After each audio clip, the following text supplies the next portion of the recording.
Our experts' findings include that there is insufficient information on the behavior of diluted bitumen to adequately address the risk of oil spill and cleanup.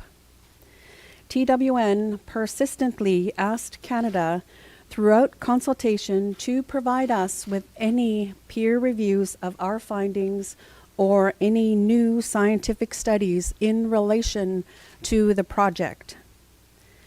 The federal government initially denied the existence of its own peer review documents of Tsleil-Waututh and Squamish expert reports, which we found out later their experts largely agreed with our conclusions. Canada came to the consultation table with predetermined accommodation measures before we had the chance to set out our concerns.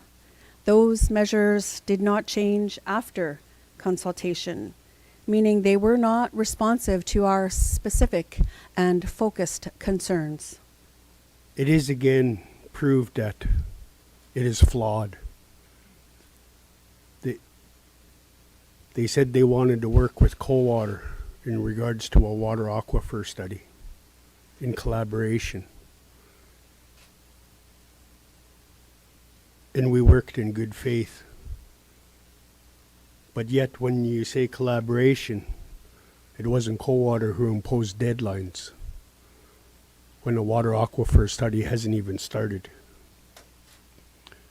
The protection of our sole source drinking water in Coldwater is at the top of the list, not only for today but for future generations. A expanded pipeline export facility within our territory and within this part of the world does not make sense given the risks that are imposed and the lack of meaningful respect by the federal government for the rights of the Squamish people.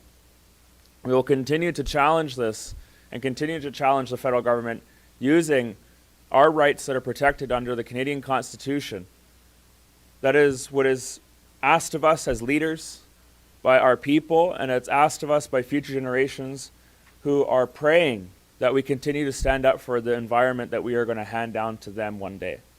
All the nations have stood up and put work to prove that this is not the best interest of Canada, not the best interest of Tsleil-Waututh, Squamish, and Coldwater, not in the best interest of Vancouver and British Columbia. We have proven this in the studies that we have done. So we come here again united to stand up and fight for what we believe in. Any means possible, we have said that. And we're comfortable going to court again because Canada, again, didn't meet our standard of consultation. And I explained the things and studies that we have done that we're going to bring to court today.